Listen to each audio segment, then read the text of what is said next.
Good afternoon, everyone. Thank you all for joining us today for the webinar titled Mauritius as a secondary base for automotive components manufacturing. I am Vicky Prayak from the Manufacturing New Industries Department, and I'll be moderating the session today. Moving on, let me introduce you to our three speakers, Mr. Ken Poonoosamy, the acting CEO of the Economic Development Board of Mauritius, Mr. Renai Moothilal, Executive Director of the National Association for Automotive Components and Allied Manufacturers, and Mrs. Nirmala Jeetah, Head of Department, Manufacturing New Industries at the Economic Development Board Mauritius. Before we hear from our different speakers, I should like to emphasize on the objective of this webinar today.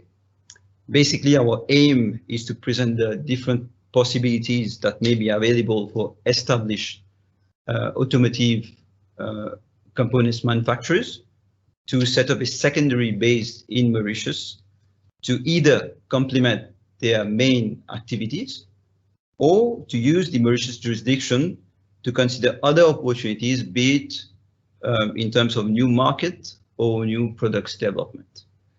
On this remark, I would now call upon Mr. Poonoosamy for his opening address. Thank you very much, Vicky, and very good afternoon to everyone. First, let me express our sincere gratitude to the National Association of Automotive Components and Allied Manufacturers of South Africa. And let me also express our gratitude to Mr. Renai Moothilal for arranging for us to meet virtually this afternoon and to address you. In fact, I should say that it is really something very special for us because we are used to having physical meetings in South Africa, and the last time I was in South Africa dates back to 2018. And it's quite strange how the world has changed and how today we are having to engage through these virtual meetings. But having said that, I feel it is important that we have this seminar this afternoon, and that's the new way in which we are having our engagement with the business community. South Africa and Mauritius, we share very strong, I would say, business and investment and also cultural relations. We import quite significant amount of goods from South Africa.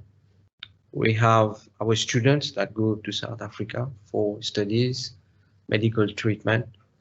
And likewise, from South Africa, we receive quite significant number of South African nationals come to invest in our country, be it in agro-industry, in real estate, in financial services, in ICT, in all the sectors that we have. And our meeting today is really focused on manufacturing. And for us, the manufacturing sector remains, in these times of COVID, a very strong pillar for us. And we would like to continue to try to expand in terms of the manufacturing landscape. And I would say also that with COVID, it has made us realize quite a number of things. One of the key aspects I would say is really about how do we engage in the region and how do we partner with neighbors, because I think in these times when mobility is being challenged, when connectivity is becoming an issue, and also in the way we engage with partners, the best reaction, I think, is how do we link with certain of the countries and partners which are near to us. And this is precisely why I feel it is important for us to actually have this partnership, to share about know-how, to share also the challenges we have, but also to see in what way there could be win-win partnership. Because we believe that a region that is strong benefits everyone, not only the host country, but also the region. And therefore, it is in that perspective that I view engagement with South Africa. It is how do we leverage and consolidate relations, network, and also how do we create a strong partnership. The manufacturing base in Mauritius actually contributes to around 12.5% of GDP. And you all know, I'm sure, that it has predominantly been based on garments, textile, and seafood processing. And these sectors today are suffering tremendous pressures, I would say, in terms of how our exports are being affected. And we feel that there could potentially be a way for us to have other avenues for development, and the automotive components and allied manufacturing could be one aspect. And Nirmala will provide some more details about what the government is doing, what measures we are putting in place so that we can attract investment in that space. We believe there is a good value proposition, but of course we would like to hear from the operators, and I would like here to thank everyone. I see that the figures have been increasing to 22 now.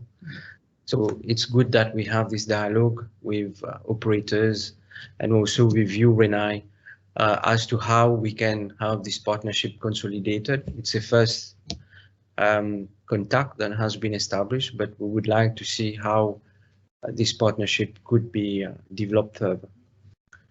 So I will not be long. I was meant to give this welcoming note, but it's a real pleasure for me to actually be part of this webinar and also to share with you some of the things that we are doing. I'm sure in South Africa also there's tremendous challenges, just like in Mauritius, a small island nation. But I feel the solution perhaps reside in how do we consolidate ties, how do we work as partnership, not as competitors, but really complement each other. A last thing that I would like to say before I pass on the floor to Vicky and to Nirmala is that connectivity has been an issue for us. There is going to be a charter flight on the 1st of November. And if that works, potentially we look at how we can scale up and have regular flights established again with Joburg and eventually with other parts of South Africa. So with these words, once again, I would like to thank you, Renai, and the team in South Africa for hosting us and for listening to us here in Mauritius. Thank you. Thank you. Thank you very much, Ken, for your address.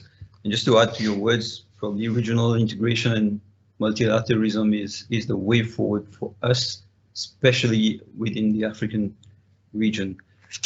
Moving on, I'd like to now call on Mr. Moothilal for his address. Renai? Okay, good afternoon. I hope you can hear me well. I thought I'd just maybe get onto the webcam for a few minutes, just so you, or especially the team in Mauritius, have a sense of who you're speaking with. If you don't mind, I will switch off just as I go into the address. But I was just going through the attendee list, and I see that there's several NARCAM member companies here, and I think the guys who are on the call, there's quite a few of them who know me. So with that, yeah, it's my pleasure to as Vicky asked me to do, to give a few kind of scene-setting remarks to this initiative. So let me first start by thanking the team at the Economic Development Board of Mauritius for the opportunity. Like you said, my name is Renai Moothilal. I head up this organization called NARCAM, which is the Auto Component Industry Association in the country. For those who are unaware, my organization represents the collective business interests of more than 150 manufacturing entities in South Africa, spread across the major automotive manufacturing hubs. The majority of our members tend to be multinational tier 1 type suppliers, companies who are directly supplying to one or more of the 7 light motor vehicle OEM assembly plants. But there's also, I suppose, a smaller number of members or companies who do independent export and aftermarket related production. Like I said, there's a few of those that I see on the participant list. These manufacturing members are supported by a band of what we call associate or services type NARCAM members who typically exist or use our platform as a credible means of entry or exposure to, in terms of their specialized service offering to the manufacturing base. If you want to think about typical companies like this would be the likes of a Deloitte or KPMG, some of the logistics companies, the banks. So all of these guys look to access the wider manufacturing base through the exposure that NARCAM membership gives them. You know, program director, for me, the topic of today is actually quite interesting. And I think Vicky and I had an initial discussion, and I teased him at the point, and I said, Vicky, you sure you want to be partnering with NARCAM on an initiative like this? Because ostensibly, we exist to represent the interest of South African manufacturing. And I'm not too sure to what extent I'm going to be getting on a platform and talking about the importance of investing or considering Mauritius as an investment destination. I want to see members do more business in South Africa. And Vicky very clearly explained to me that we are talking about the consideration of complementary or secondary bases of production. And I thought that was a very useful way of packaging the approach, because it's absolutely the right way of doing it. You know, often when we approach the topic of intra-regional investment, we think in a zero-sum manner, and it's easy to default to that one destination to lose out if the other gets productive investment. And we have to change that outlook. The idea of Mauritius looking to position itself as a secondary base of production to already existing South African companies for whatever the value prop may be is exactly the kind of partnership that we should look to replicate as we attempt to move the wider continent into a phase of productive industrial capability.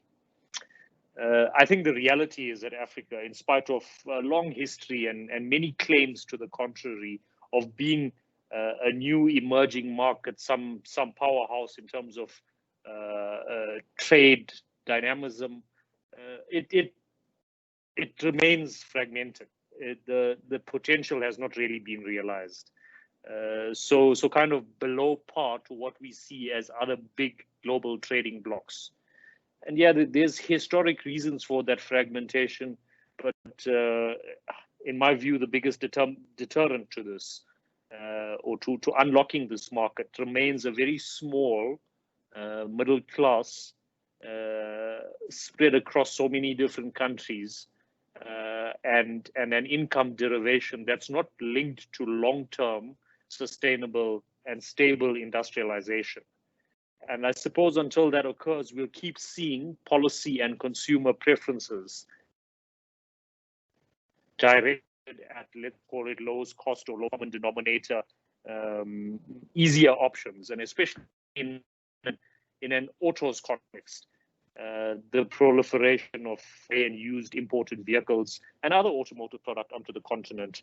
I mean, the grey issue is not exclusive to vehicles. There are significant volumes of whether it's used, whether it's pirated, grey in the concept of not being sold through the official distribution channels that exists across many different countries in the African region at the moment.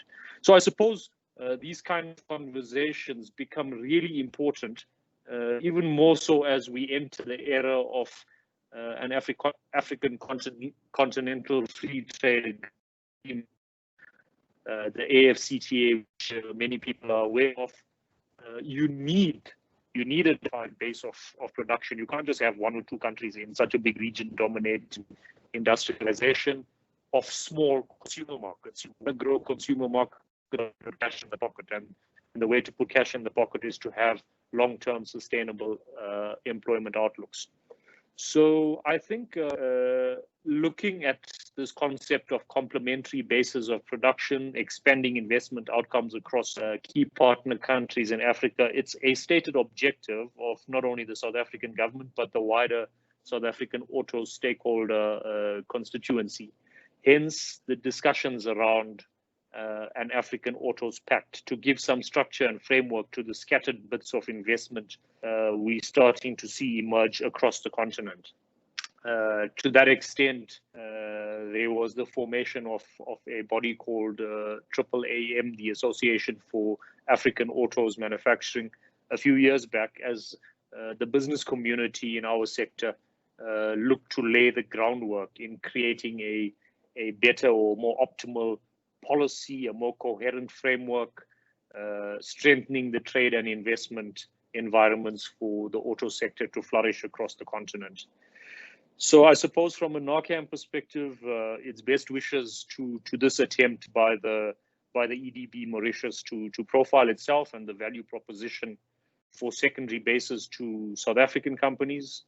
I know of a couple of NARCAM members who've seriously engaged with this option already, and I'm sure the EDP presentation may shed more light on that.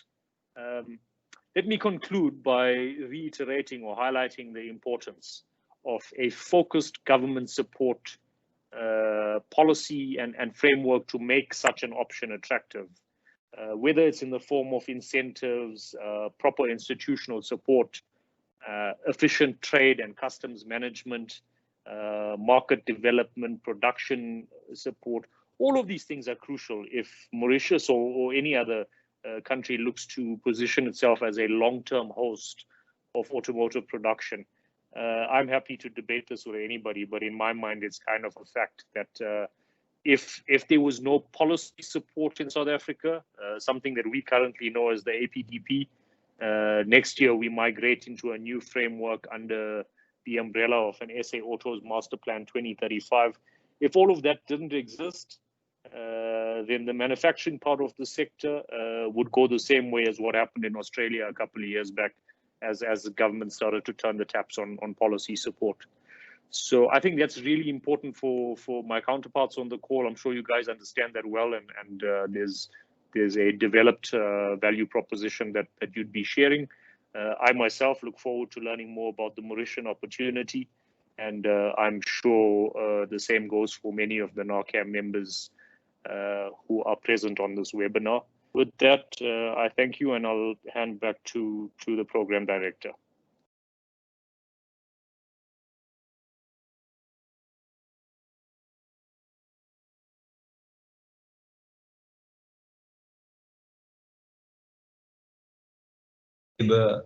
Policy. Actually, we wanted to engage with you so that it could be in the future mutually beneficial to both of us, Mauritius, NARCAM, and South Africa. On this, I'm sorry, you're gonna have to. I'm sorry, you're gonna have to repeat, because I caught the last 4 or 5 words of your statement there. No, I was just saying that when we did speak first time, I mentioned that we were looking to sort of work on an arrangement or a collaboration between NARCAM, the EDB, which could eventually be mutually beneficial to both of us. So it sort of joins in your address. Moving on now, I'd like to now call on Nirmala for a presentation, and probably Renai and everyone who is on board today, you'll have more information on what Mauritius offers in terms of opportunities for this sector. Nirmala? Thank you, Vicky. Very good afternoon, Renai, and to all the participants. Well, it's indeed a pleasure to be associated with NARCAM for this webinar. And the focus of my presentation will be on how to use Mauritius as a secondary base for automotive components manufacturing. So I will be definitely providing you some information on the business and working environment, And also to those companies which have an outward investment strategy and are looking for a secondary location to expand your activities. Well, some of the key questions which you probably may have are, well, what are the legal requirements to set up a secondary facility in Mauritius? What are the incentives offered by the government, be it fiscal or non-fiscal? Well, do I have skilled labor to conduct my business activity? What are the residency requirements in case I need to bring my family or the professionals or people to work and live in Mauritius? And above all, why should I choose Mauritius as your secondary base to expand your business activities? Through this presentation, I'll try to answer some of all these questions, and basically I'll be giving you a background about the Mauritian economy. So definitely Mauritius, we are not far away from you. Well, only 3.5 hours flight, and Mauritius basically has a population of 1.3 million people with a high literacy rate, and also people in Mauritius are bilingual, so we do speak English and French. We do have a conducive business environment, being ranked first in Africa and 13th globally in the World Bank Ease of Doing Business. And definitely the intrinsic factors contributing to enhancing the attractiveness of the Mauritius are associated primarily to, be the next slide, primarily to the rule of law and political stability. In Mauritius also, when you incorporate a company, there are no minimum capital requirements. You can have a company that is 100% owned by foreign nationals, no exchange control, and no capital gains tax. I will expand later on the different infrastructure and fiscal measures that Mauritius has put into place. And Mauritius, the manufacturing sector is the main contributor, one of the main economic sectors which contributes, as already stated by our CEO, the percentage of 12.5% to the GDP. And as you can see, with the evolution and the changing landscape for the manufacturing sector, there's most of all advancement in technology, the changing consumer preferences, even the pandemic, digitalization, which has been which is at the forefront now in all the different activities that are being done. There are lots of things that we are, there's evolution. So we are at the level of the Mauritian economy moving more towards a high-tech manufacturing economy. And in terms of Mauritian economy itself, we, in terms of exports, because we are very much an export-oriented country, and we have exported in 2019 to 118 countries to the tune of 1.3 billion US dollars. And just to take you through the historical path of industrialization, well, the country being primarily a sugar producing country in the 1970s, we have come a long way in terms of industrialization, and with the setting of the export processing zones and textiles and apparels being our main exporting goods. You will see that we had different agreements that the country had, and with the end of multi-fiber agreement, well, the manufacturing sector has still remained the main contributor to GDP, with a GDP of 12.5 in 2019. Today, the country has a diversified industrial base of products, and we are all moving up the value chain. There's a lot of focus now upon encouraging the manufacturing of high complexity products. This is where the productive investment comes into play, and with high complexity products comes investment in capital goods, technology, and skilled labor. And automobile component manufacturing, we have identified that as a new growth pole, and it's in line with the government strategy to move towards manufacturing high value added products. I must state here that automotive component manufacturing is still very nascent and is a new industry which we are trying to further develop. As you can see, we have Mauritius is net importer of automotive components, and in 2019 we imported 1 billion worth of Mauritian rupees of automotive components and 14 billion worth of vehicles. So this slide gives you a snapshot of the automobile vehicles industry in Mauritius, also types of vehicles that are imported, and also how this is increasing over the years. To respond to some of the queries that you may have regarding why you should choose Mauritius as a secondary base for automotive component manufacturing, I would say that the answers basically would revolve around 6 key elements. First is the market access. So definitely you need the market access for your product. Mauritius has a very small market. Second, the fiscal and non-fiscal benefits that has been provided by the government. Third, I would say the cost of the utilities, which is key for any manufacturing company that would be producing. And fourth is the streamlined business procedures. Skills still is key to the company. You need right skills to operate. And sixth, I would say the connectivity. But the hierarchy or the order can also be changed. But these are some of the key elements which we consider is important for you to consider why deciding whether you should set up, expand your business activities and why you should consider Mauritius. So going on for the different elements that have stated, professional market access is one of the key areas that we have identified. Well, Mauritius has a market access to different continents. We have for the US under the AGOA, the EU, the UK, the Indian Ocean area, the SADC COMESA, and also Turkey and Pakistan. Well, with regards to the automotive components HS code, that is the HS 8708, which refers to automotive components, duty-free access is provided in these countries. I would like also to add here that Mauritius has signed a free trade agreement with China, and both governments are in the process of ratifying this agreement, which is tentatively scheduled to be in force as from next year, early next year, probably in January 2021. For this free trade agreement to be enforced, there is a phased approach that has been adopted for automotive components in the sense that in the year one, there will be only around 8.6% of duty that will be levied, with gradual elimination of the levy over a period of 7 years. So definitely Mauritius also is expanding its network of market access. We are also completed the discussions with India on the Comprehensive Economic Cooperation and Partnership Agreement.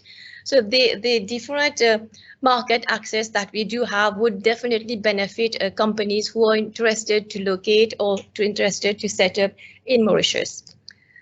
In terms of connectivity, we do have the air, the maritime, and the internet also that is provided. We have direct sea connectivity to major hubs from Port-Louis, and we do have, for the time being, the airlines, the air connectivity is disrupted, but I'm sure that will take over. And definitely, we do have the fiscal incentives also that we provided by the government. So in terms of the fiscal incentives that is provided for the automotive component manufacturers, the government provides an 8 years income tax holiday.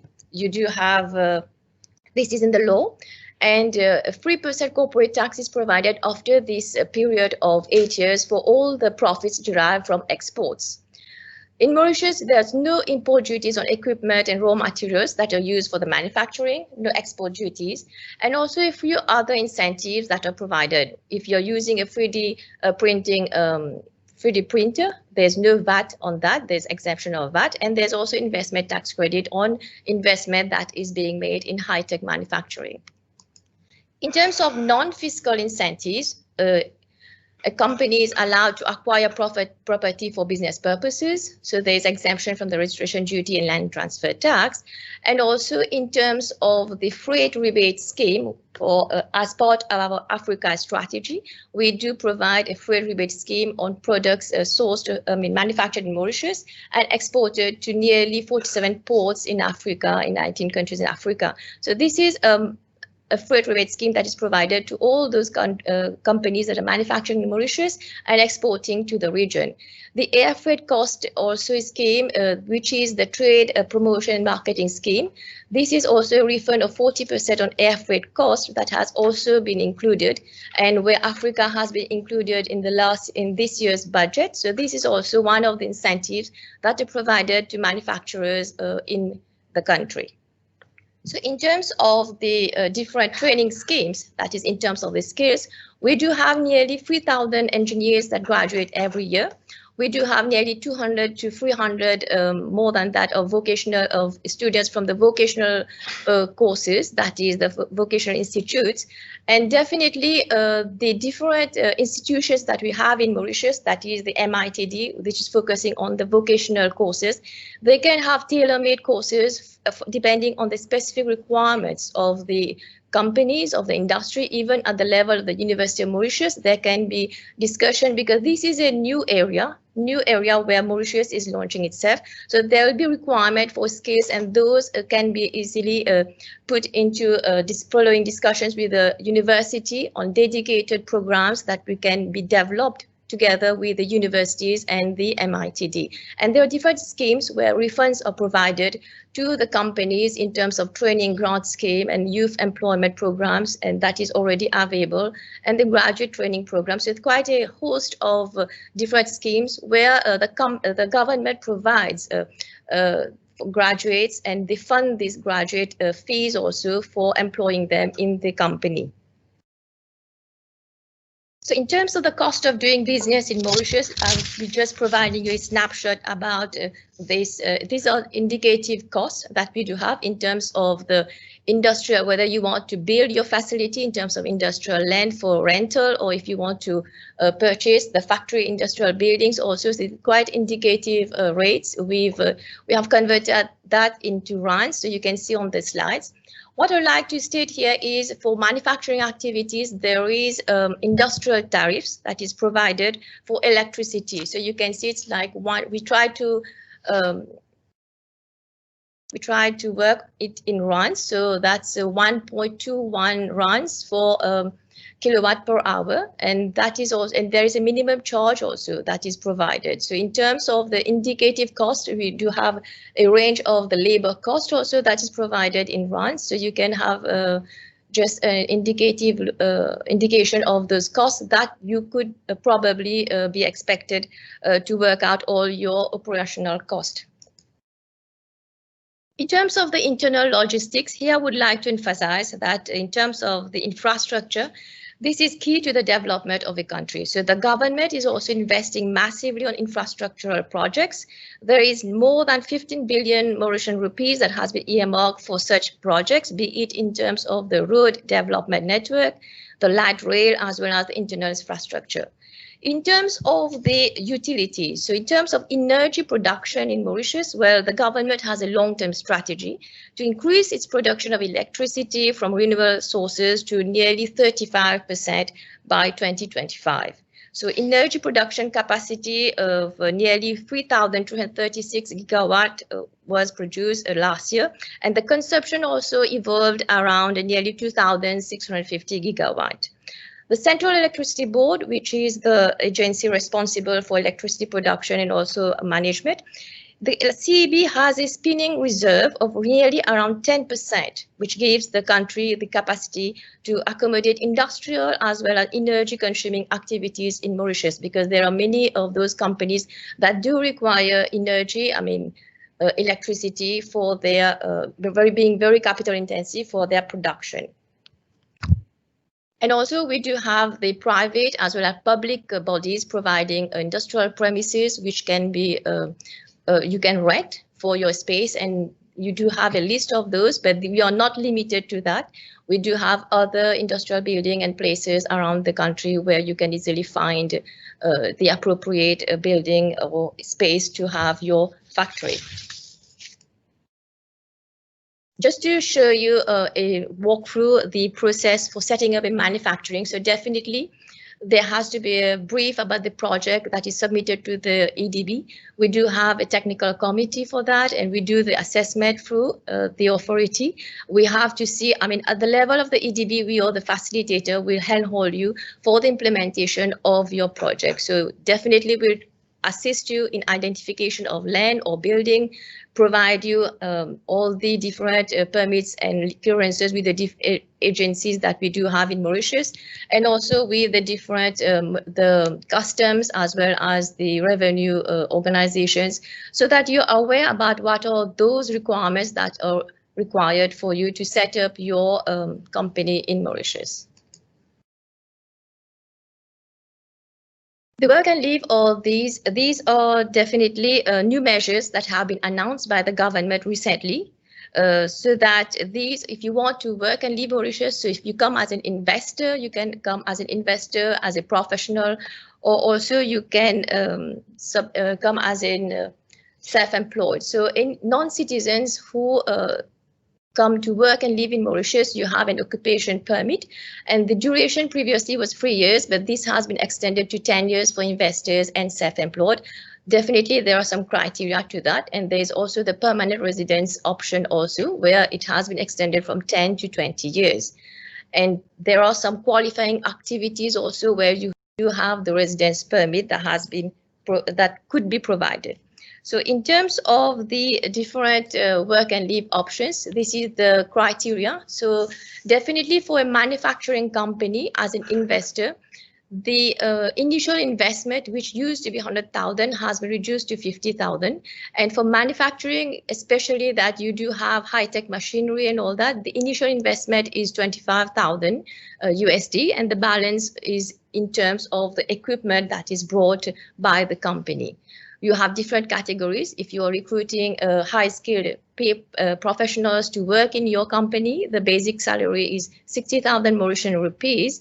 And also there are self-employed, and also the scheme is also existing for retired non-citizens who are given residence permit to stay in Mauritius.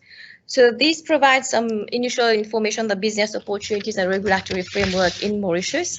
At the level of the Economic Development Board, our cluster will be pleased to assist you in materializing your project and also providing you all our assistance. So we thank you all for your attention, and we'll be pleased to respond to any queries that you may have. Thank you.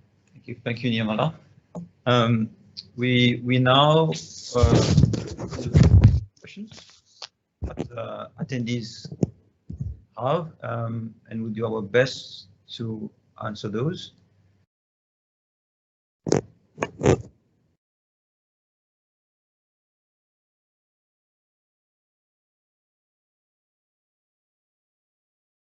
So, Renai.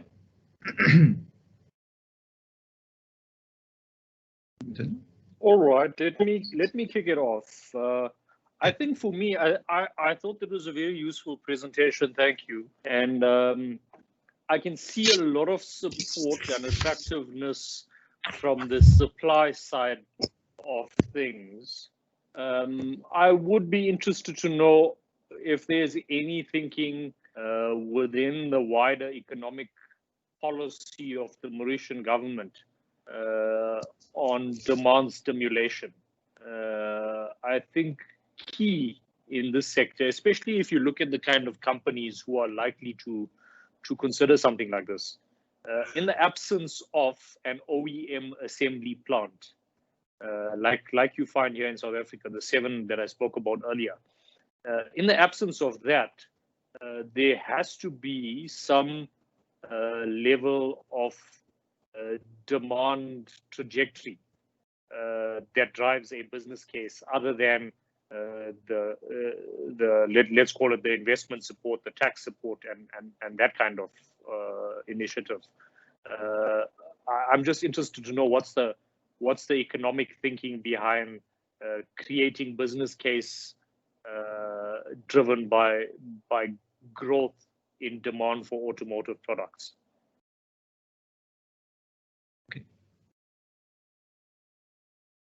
Yes, thank you, Renai. Definitely, the fact that we are moving more up the value chain and the high-tech manufacturing is one of those key areas where we are focusing a lot. And there has been thinking about having Mauritius move towards high value-added activities.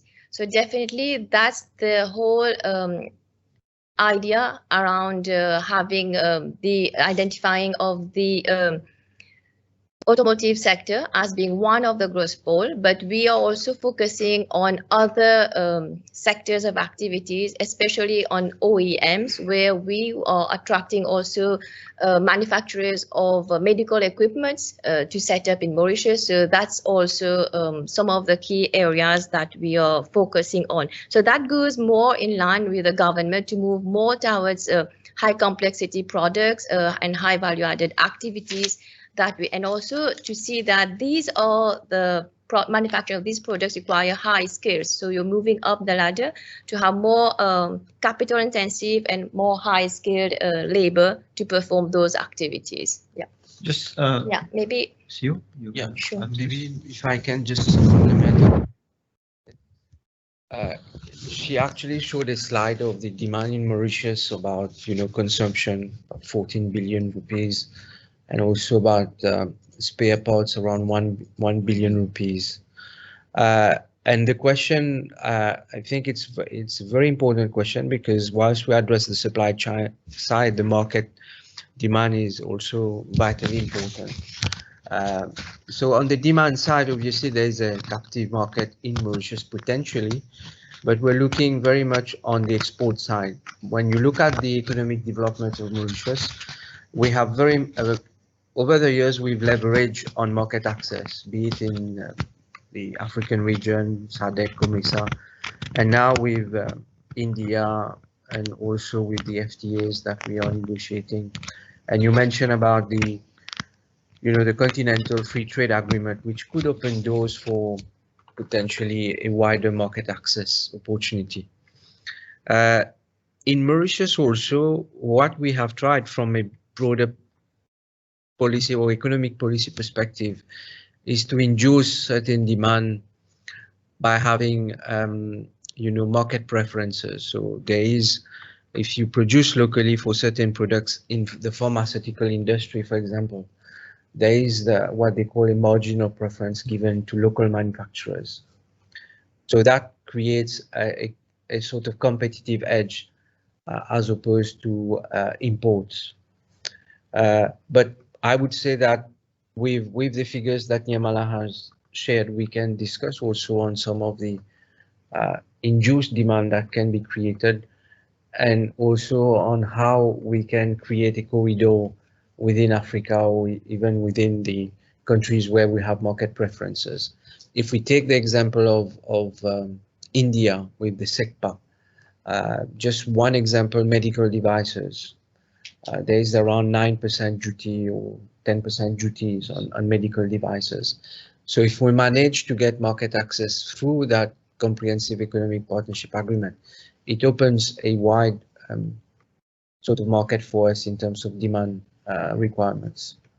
So, I mean, we are open to discussions on the demand side as well, on how we can make the value proposition more attractive, especially on the margins of preferences. Yeah, okay. I think that's a very useful answer, and I see the conversation at some point going towards trying to unpack and getting a bit more information on how you can have automotive products also sitting within. I think you used use the term MSP or whatever it was.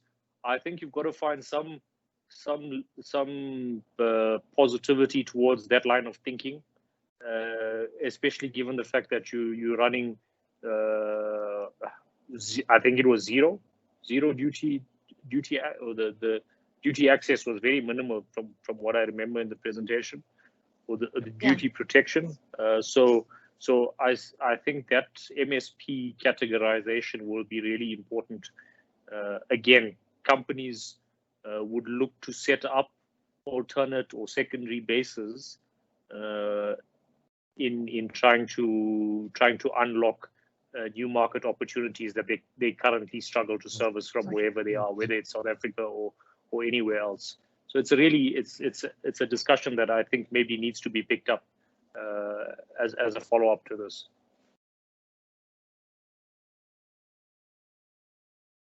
Just a question for you, Renai.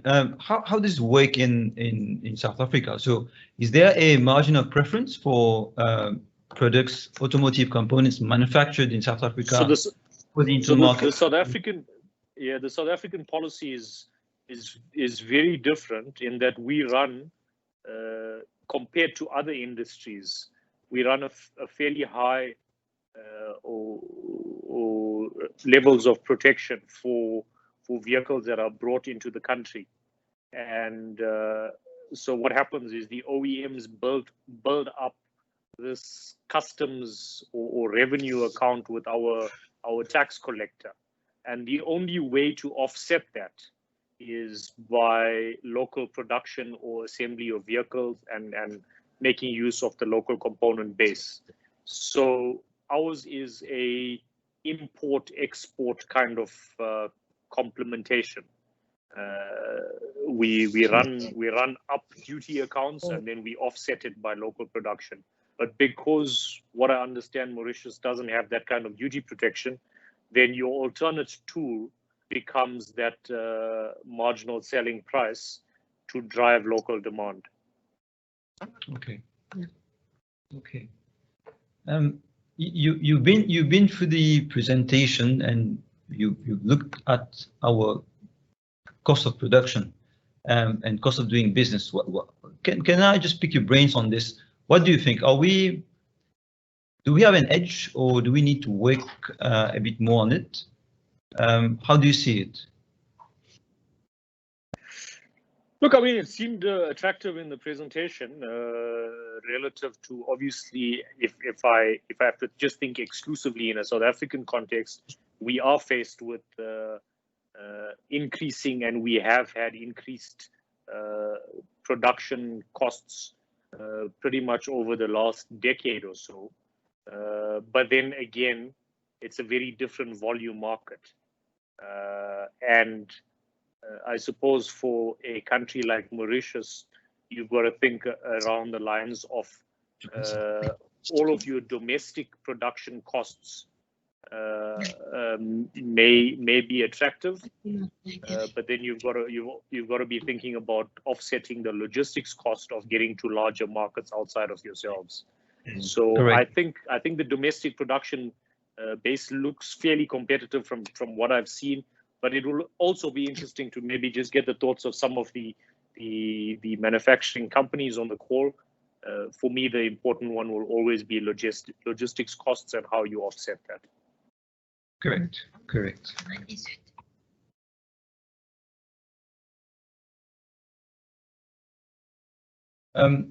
Renai, we had a couple of questions when the company is registered. So I think that Nirmala has covered most of the questions that were well queried to us. We are not seeing any other questions from the attendees, so probably either we've covered everything, or maybe they would need some time to get back to us.